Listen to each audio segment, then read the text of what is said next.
Where are you planning to go at this hour, Sandra? Being stopped made my heart skip a beat. Just to the store. I clutched the red paper in my hand. I was actually planning to take it to the police, but being confronted unexpectedly threw me off, and I couldn't cover it up well. Gathering my resolve, I told my son-in-law the contents of the message I received from my daughter. Is this true?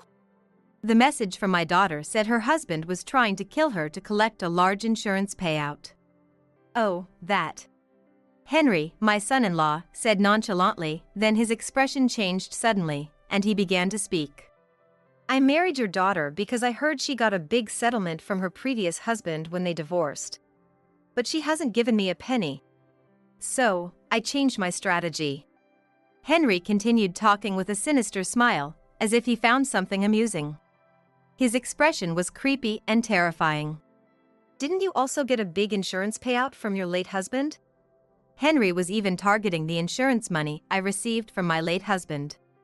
I thought, just like you got the insurance money, I could get it too.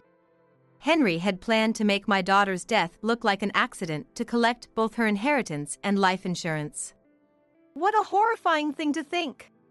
At that moment, Henry's hand reached out and grabbed my arm. He tried to snatch the letter from my hand with great force. I resisted desperately. This was important evidence left by my daughter to expose this man's crimes. I was shoved by Henry and fell on my backside. Just when I thought it was all over, the front door opened.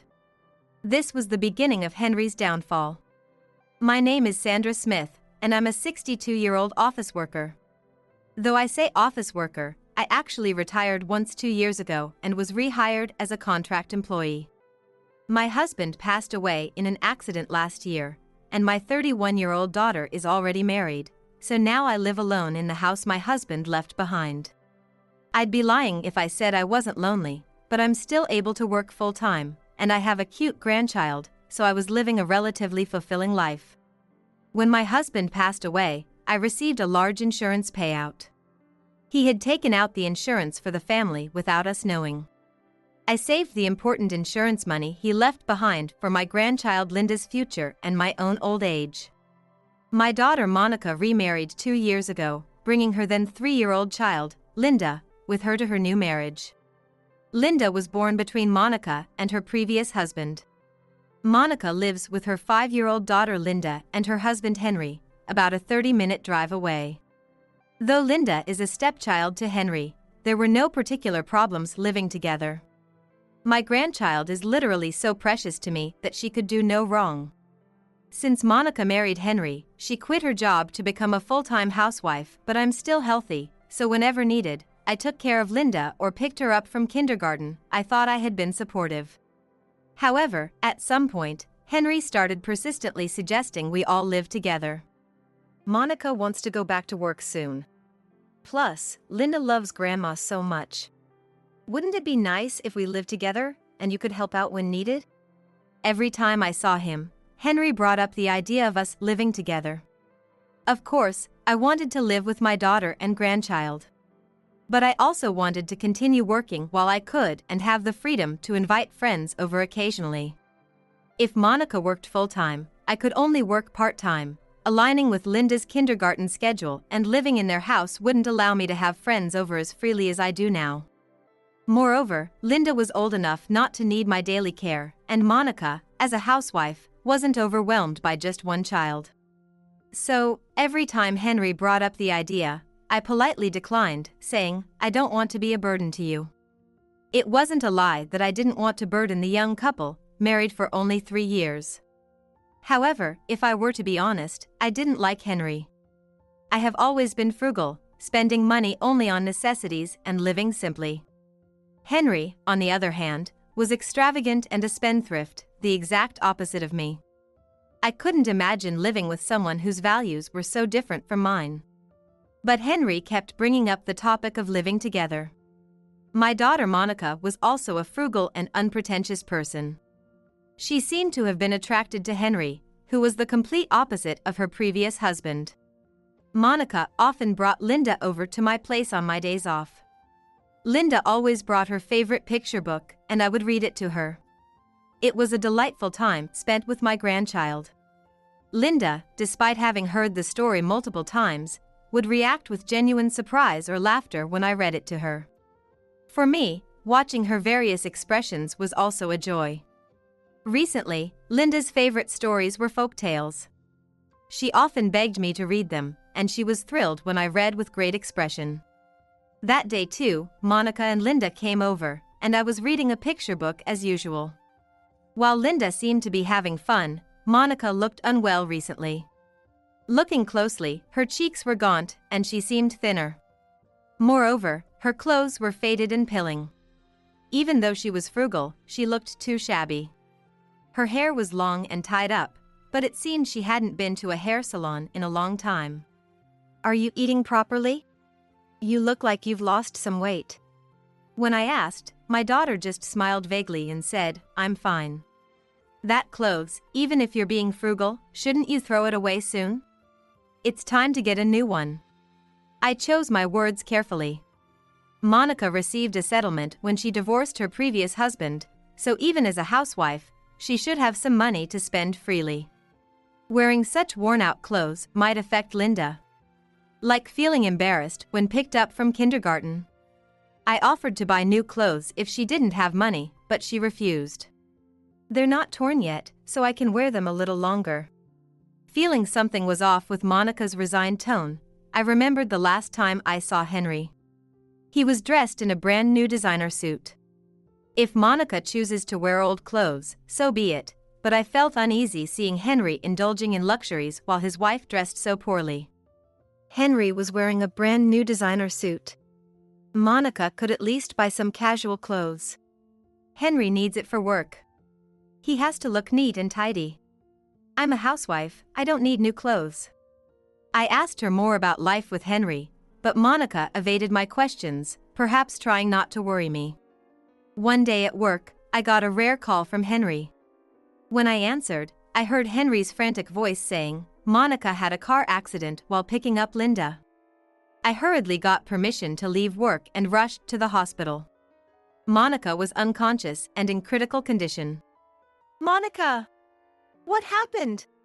When I entered the room, Henry was there with a pale face, and Linda was crying, not understanding what was happening. I picked up Linda, soothing her while asking Henry about the situation. Monica was hit by a car in a hit-and-run while picking up Linda from kindergarten. The doctor said she was in critical condition but had survived. "Monica, how could this happen? Who would do such a terrible thing as a hit-and-run?" Seeing my daughter with her eyes closed and wearing an oxygen mask, tears wouldn't stop flowing.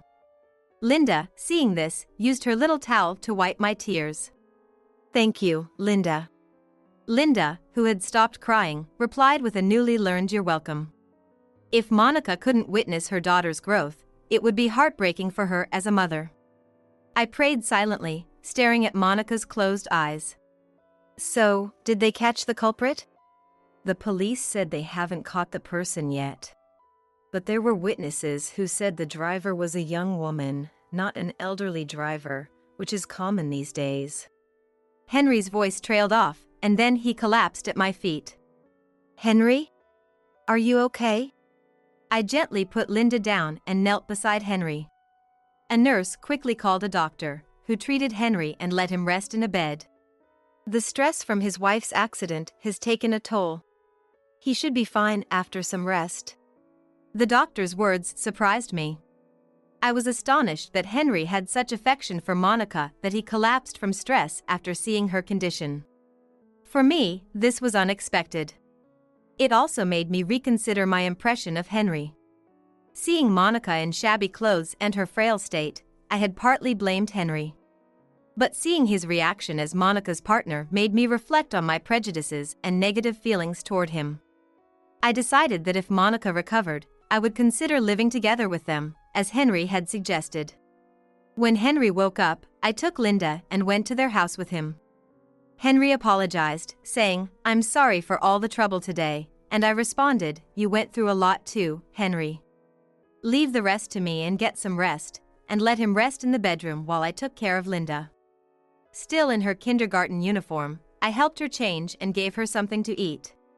After eating, Linda calmed down and took out a red paper. Something was drawn from the bag Monica always carried to kindergarten. "Are you giving this to Grandma?" "Yeah. It's from Mom. She told me to give it to you secretly, without telling Dad." Linda also took out a white and brown paper from the bag to show me. "Did Mom give you all of these?" Linda nodded enthusiastically. Recently, Linda's favorite colors have been white and brown, and she frequently asks to wear those colors. I wondered if Monica gave these colors paper because Linda likes them. But as I looked at them, something didn't quite add up. "Linda, you like this color, but you don't like red, right? So why did Mom give the one that you don't like?" When I said I didn't want the red, Mom told me to give it to Grandma. It was strange that Monica had made a character Linda disliked and asked her to give it to me. Monica would never do something Linda hated, let alone ask her to give it to me. As I held the red paper and looked at it, I noticed some writing on the paper. There seemed to be something written on the back of the paper. Hastily, I unfolded it to find a letter from Monica addressed to me. The letter was filled with small, detailed writing, and its content was unbelievable. After reading the letter, I decided to confirm the truth of what was written by going to the bedroom where Henry was sleeping.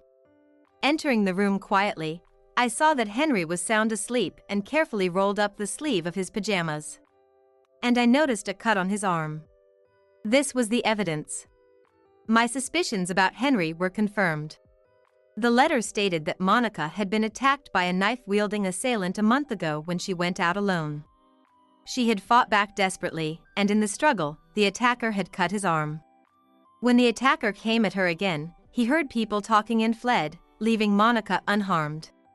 She should have gone to the police immediately, but it was almost time to pick up Linda from kindergarten, so she decided to report it after getting home.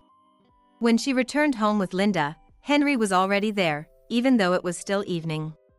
He said he was nearby for work and decided to stop by. Henry did sometimes go out for work, but he had never come home in the middle of the day before. However, Monica was still shaken from the attack and worried about being attacked again on the way home from the kindergarten, so she was relieved to find her husband at home rather than suspicious of his behavior. Of course, she immediately told Henry about the attack, but Henry told her not to make a big deal out of it since nothing happened and discouraged her from reporting it. Monica couldn't understand why, but Henry strongly insisted, saying, "What if the attacker targets you again if we make a fuss?" So, she reluctantly agreed not to report it. No mother should ever have to worry about her daughter being attacked. Henry's warning made Monica uneasy, but she went along with it. For a while, everything seemed fine, but one day, Monica noticed a cut on Henry's arm after his bath. It was in the same place where the attacker had been injured that day.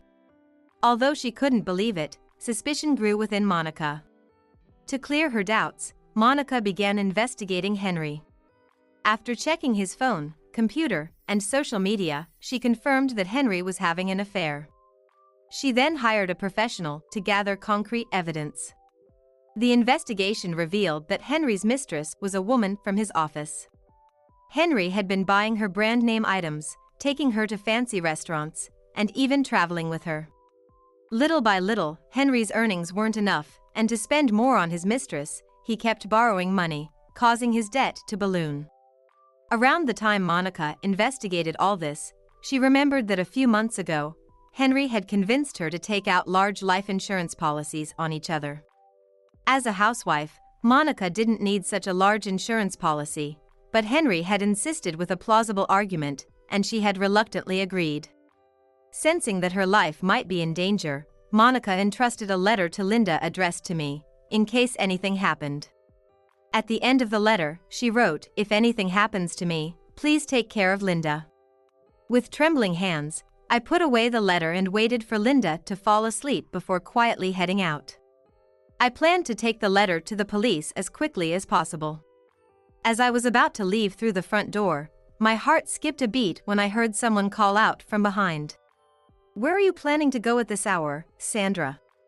Turning around, I saw Henry standing there with a suspicious look on his face.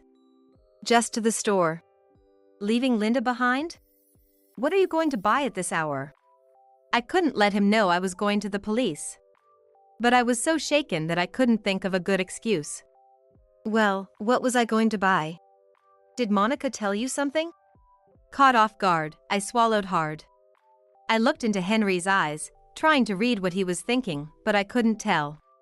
I still had a faint hope that this was all a misunderstanding.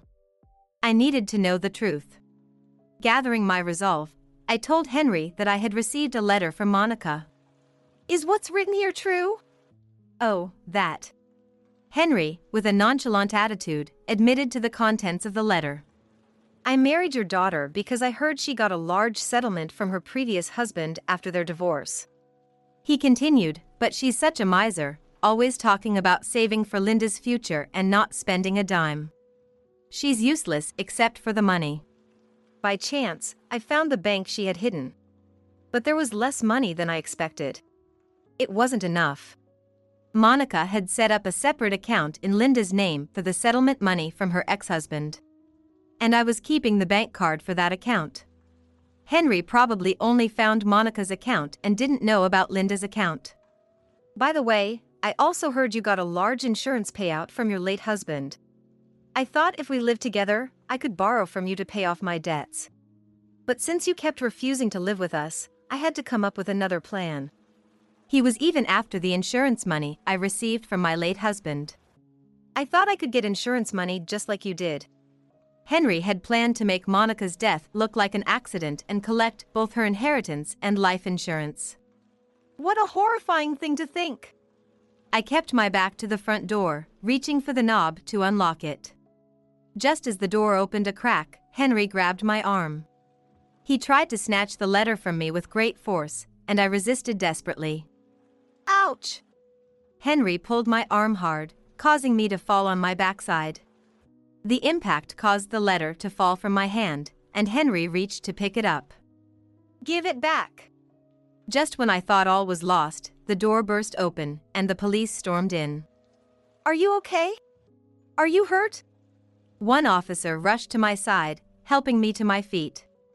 In my stunned state, I watched as two other officers quickly apprehended Henry. Maria Wilson confessed to the hit and run. She told us everything about your plan. A dashcam from another car at the scene had captured Henry's mistress, Maria Wilson, running down Monica. Henry was arrested on suspicion of attempted murder. Flanked by two officers, Henry hurled insults as they led him to the police car. A few more steps and I would have succeeded, but that old hag got in the way. A few days later, I received a call from the hospital saying that Monica had regained consciousness. I left work early, picked Linda up from kindergarten, and rushed to the hospital. I'm so glad you woke up. Mom, I'm sorry for making you worry about so many things. Linda was also happy to see her mother awake for the first time in a while. After regaining consciousness, Monica gave a full statement to the police, leading to Henry's rearrest for the assault. After her discharge, Monica and Linda moved back in with me. I started living with my daughter and granddaughter. Despite Henry having been a father figure for over 2 years, Linda didn't seem too affected by his absence. Instead, she was thrilled to see me every day, saying, "Now we can be together every day, Grandma." Henry had been frequently absent due to his affairs, rarely coming home.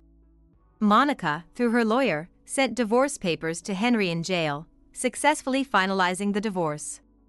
Investigations revealed that Henry had multiple mistresses. The money I had in my account was used for the investigation, and Henry took the rest. He didn't know about the other account, so Linda's money was safe. Thanks to Linda following my instructions and giving Grandma the red paper, I was saved. You did great, Linda. Thank you. Linda beamed with pride at her mother's praise. Monica quietly murmured, "The bad person is gone now." Although Monica's physical wounds healed, she still needed counseling for some time. After all, she had faced 2 attempts on her life. Even so, she expressed relief that Linda was unharmed. As a mother, I understood her feelings completely. From now on, Monica and I would protect Linda with all our might, and we ourselves would strive for happiness. I was confident that the three of us could live even more joyfully